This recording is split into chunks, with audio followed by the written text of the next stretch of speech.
જવાન, જય કિસાન, જય જગતાત. મિત્રો, મારું નામ જીતેશ વઘાસિયા. જે અમે આ 9 વર્ષથી આજે લડત કરી છે, આજની તારીખમાં સરકાર સામે જે હું બાદ ભેડું છું, આજ મારા કિસાનોનો મને સહારો છે, સાથ સહકાર મળે છે. પણ મારી આ એક નમ્ર અપીલ છે કે આજે હું સરકારનો ભ્રષ્ટાચાર ખુલ્લો કરવા માગું છું, એક કિસાન નેતા અને આગેવાન તરીકે. મિત્રો, કિસાન ભાઈઓ, મારા આજની તારીખમાં જે અનેક રાજ્યોની અંદર જે કેન્દ્રમાંથી જાહેરાતો થાય છે, ખેડૂતોના દેવા માફ, ખેડૂતોની લોનની માફ, તો ગુજરાતમાં તમારી સરકાર છે અને કેન્દ્રમાં તમારી સરકાર છે, તો ગુજરાતના કિસાનોને શું એટલો બધો અન્યાય છે? હું એ પ્રશ્ન કરું છું. આ મૂંગીબેરી સરકારને હું એ પ્રશ્ન કરું છું. બાકી જો મારા ગુજરાતના કિસાનો વિફર્યા ને, તો તમે ક્યાંયના નથી, એમ સમજો. આજે ગુજરાતને ઉપર, મારા કિસાનો ઉપર, આમ જનતા ઉપર, મધ્યમ વર્ગ ઉપર, ગરીબ ઉપર જે તમે વેટને ટેક્સ નાખ્યો છે, અનેક રાજ્યોની અંદર હું સર્વે આંકડા આવે છે આજે મારી પાસે. આજે અનેક રાજ્યોની અંદર તમારો ટેક્સને વેસ્ટ જે હોય તે જીએસટી શીખે એ મારા ગુજરાતને ભારોભાર બધા રાજ્યોથી વધારે છે. આજે મોદીના મળસિયાઓને હું કહેવા માગું છું કિસાન આગેવાન તરીકે કે મારો કિસાન કે જે આટલી અતિવૃષ્ટિઓ થઈ છે, જે તમે સહાયની વાતો કરી છે, હજી એક પણ ખેડૂતના ખાતામાં કાંઈ પણ આવ્યું નથી. આ જૂઠી સરકાર છે, એ વાત તો પાકી થઈ ગઈ છે. આજ ગુજરાતના કિસાનોને જે તમે અનેક રાજ્યોમાં જાહેરાતો કરી છે, ગેસના બાટલા 2 આપશું, ખેડૂતોના દેવા માફ કરશું, ખેડૂતોનું ધિરાણ માફ કરશું, તો ગુજરાતે તો તમને અહીંથી ચૂંટીને મોકલા છે. શરમ આવી જોઈએ. અને પનોતા પુત્રની વાત કરે છે આ પીએમ મોદી, પનોતા પુત્રની વાત કરે છે. તો આ ગુજરાતને એટલો બધો જળહળતો અન્યાય કેમ? ગુજરાતમાં તમારી સરકાર 30 વર્ષથી અમારા કિસાનોએ, આમ જનતાએ, મધ્યમ વર્ગે, ગરીબોએ, શોષિતોએ તમને જે મત આપ્યા છે, આ શું ગુજરાતના ખેડૂતોનું તમે શોષણ કરી રહ્યા છો? હું આ મૂંગીબેરી સરકારને પ્રશ્ન કરવા માંગુ છું. આજ મારો કિસાનને જે રવિ પાકની અંદર વાવેતર કરવું છે, ખાતર, બિયારણ, કોઈ પણ જણસી લણની આતે, જેની પાસે પૈસો નથી, મારો કિસાન ક્યારે વાવેતર કરશે? બાકી નમ્ર અપીલ છે, હું આ સરકારને ચેતવવા માગું છું. બાકી ખેડૂત સુખી છે તો જગ સુખી છે. આ સરકાર સાંભળી લે. મારા કિસાન આગેવાન તરીકે હું આ નમ્ર અપીલ કરું છું. ખેડૂત સુખી છે તો જગ સુખી છે. બાકી આ તમારા કોઈ ગૂગલને મેપમાં કે તમારા લેપટોપમાં અનાજ પેદા નથી થવાનું. એ તો મારા કિસાનના ખેતરમાં જ થાય છે. આજ મારો કિસાન 2 બાકડો થઈ ગયો છે. કુદરતે અમારી માથે રૂઈઠો છે. આ ગુજરાતની અંદર કુદરતે અમારી માથે રૂઈઠો છે.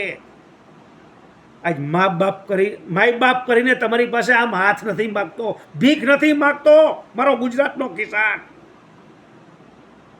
સરકાર સમજે છે શું મારા ગુજરાતના કિસાનોને? આજની તારીખમાં બેઠું કર્યું હોય ગુજરાતને તો મારા કિસાને જ કર્યું છે. આ દેશની અંદર અને મારા રાજ્યની અંદર 53 લાખ ખેડૂતો છે. આ દેશની અંદર 35 કરોડ ઉપર મારા ખેડૂતો, કિસાન ભાઈઓ છે. જો એ વેફર્યા ને, પીએમ મોદી, હું કિસાન આગેવાન તરીકે કહું છું, તમારો લેંગો ભીનો થઈ જશે. અમારી નમ્ર અપીલ છે એ કિસાન આગેવાન તરીકે, મહેરબાની કરીને, હજી તો પંજાબ હરિયાણાના જ કિસાનો વિફરા છે અને તમારી સામે થયા છે. જો મારો ગુજરાતનો કિસાન વિફરો ને, તો તમે ક્યાંયના નથી રહેવાના.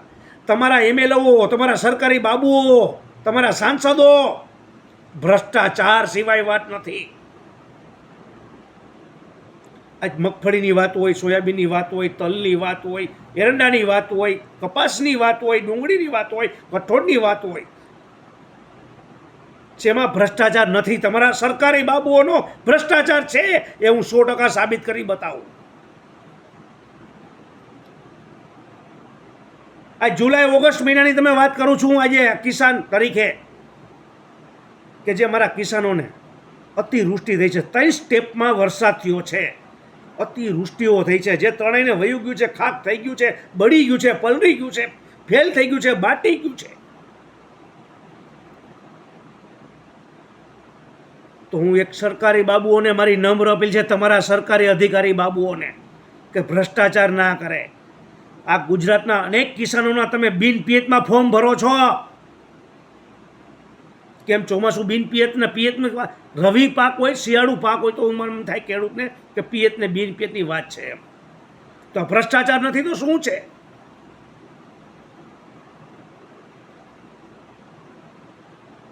દેશ વિદેશોમાં તમે ટૂરું કરો છો, મારું ગુજરાત, મારો દેશ, મારી મિટ્ટી. વાહ! અરે હું તમને હજી ચેતવું છું, આ સરકારના મણસિયાઓને, એના એમએલઓ હોય કે એના ધારાસભ્યો હોય કે એના સાંસદો હોય, કોઈ પણ મારા ખેડૂતોની, આ ગુજરાત સરકારને હું ચેતવું છું કે મારા ખેડૂતોની વાર નથી આવ્યું. કેમ? તમારે પૂછીને પગલાં ભરવા પડે છે. મારા કિસાનોના ખેતરમાં કોઈ પણ જગ્યાએ સભા હોય, કિસાનને તકલીફ હોય, કિસાનને ખાતર નથી મળતું, બિયારણમાં ભ્રષ્ટાચાર, દવાઓમાં ભ્રષ્ટાચાર, સહાયોમાં ભ્રષ્ટાચાર, તો કિસાન ઘરે તો શું કરે? મહેરબાની કરીને હું પીએમ મોદીને મારી નમ્ર અપીલ છે કિસાન આગેવાન તરીકે, જો ગુજરાતનો કિસાન વિફર્યો ને તો પંજાબ ને હરિયાણા કરતાં ખરાબ સ્થિતિ આ ગુજરાતની પણ તમારા આખા દેશની થશે. જેટલો જળહળતો મારા ગુજરાતના કિસાનને અન્યાય થયો છે. આજ કૃષિ મંત્રીને પણ મારી ભલામણ છે કે જેને સહાયની વાતો કરે છે, જે ખેડૂતોને ઓક્ટોબર મહિનામાં જે ત્રણેયને વયું ગયું છે, સોયાબીન છે, મગફળી છે, કોઈ પણ પાક, કઠોળ છે, હજી એની સહાયની વાત નથી થઈ. તમે જમીન ધોવાણની પણ વાત નથી કરી.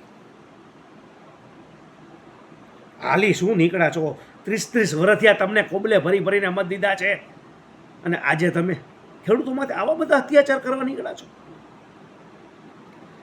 અરે હું એમ કહું છું, પીએમ સાહેબ, કૃષિ મંત્રી અને ભૂપેન્દ્રભાઈ પટેલને પણ કહું છું, મારા ગામનો એમએલએ હોય કે મારા જિલ્લાનો સાંસદ હોય, મારા કૃષિની વહારે, મારા ખેડૂતોની વહારે કેમ નથી આવ્યો?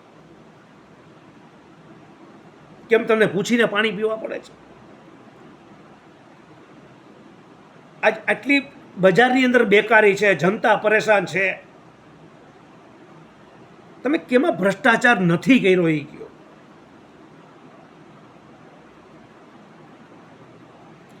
આજ મારી નમ્ર અપીલ છે કિસાન આગેવાન તરીકે કે આ ગુજરાતની અંદર જે તમારા એમએલઓએ 30 વર્ષથી તમે ભાજપ સરકાર તમે રચી હતી ગુજરાતની અંદર, અને તમે 10 વર્ષથી તમે કેન્દ્રમાં છો, 12 વર્ષથી ગુજરાતની અંદર 1.25 લાખ કરોડનો ભ્રષ્ટાચાર તમારા એમએલઓએ, મંત્રીઓએ અને સરકારી બાબુએ ભ્રષ્ટાચાર કર્યો છે.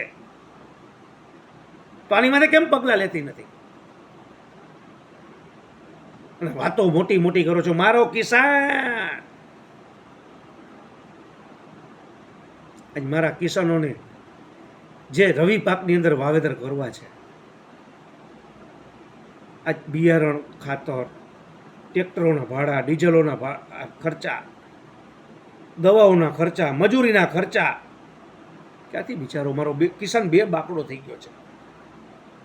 આજ કુદરતે અમને હાથ તાળી દઈને નીકળી ગયો છે, અને આજ તમને સરકારથી પાસેથી અમને માય બાપ પરિણામ ભીખ નથી માગતો મારો કિસાન.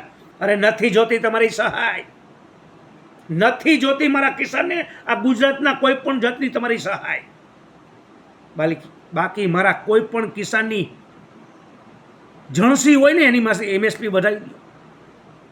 હું ચેલેન્જ મારું છું, જો મારો કિસાન તમારી પાસે ભીખ માગે તો ધિક્કાર છે તમારી આવી સરકારને. હાલી શું નીકળ્યા છો? કાંઈ કોઈ તો કે ગુજરાતના પનોતા પુત્ર, એટલે પનોતા પુત્ર ને ગુજરાતને જણીએ, મારા કિશનને જણીએ. શરમ કરો, શરમ કરો. હવે તો તમે બે શરમ થઈ ગયા છો. વાતો મોટી મોટી કરો છો. અનેક રાજ્યોમાં તમે અલગ અલગ જાહેરાતો કરીને નીકળી ચૂક્યા છો. મહારાષ્ટ્રમાં તો કિસાનોનું દેવું માફ, તેલંગાણા રાજ્યમાં તો કિસાનોની લોન માફ. તો ગુજરાતને શું આ ઝાટકા પડે છે તમને? મારા ગુજરાતને કેમ ને એટલો બધો ન્યાય? અને ગુજરાતમાંથી તમને ચૂંટીને મોકલ્યા છે. શરમ કરો, શરમ કરો. હાલી શું નીકળ્યા છો? બાકી પંજાબ ને હરિયાણાથી હાલત ખરાબ થવાની. જો મારો કિસાન ગુજરાતનો વિફરો ને તો આજ એક પણ જળસીનો ભાવ નથી. આજ મગફળી મારા કિસાનોની અનેકની વહી ગઈ છે અને હજી તમે ટેકાના ભાવે સહાયની ખરીદીની વાતો કરો છો. સોયાબીન હોય તો તમારા પાથરા પલળી પડીને વયા ગયા છે. આજ ગયા વર્ષે સોયાબીનના 1100-1200 રૂપિયા હતા, આજે 800 નો કોઈ ધણી નથી થતો. તમે વર્ષો વર્ષ ડુંગળીમાં પણ નિકાસબંધી કરી દો છો. કરવાનું શું છે તમારે? તમારી મનમાલી નહીં ચાલે, નહીં ચાલે ને નહીં જ ચાલે.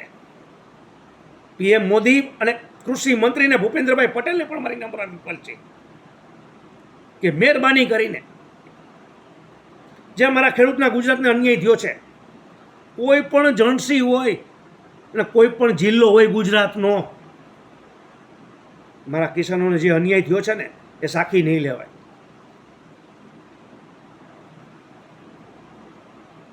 જય જવાન, જય કિસાન, જય જગતાર. ઘંટી ચાટે બહારના ને આટો.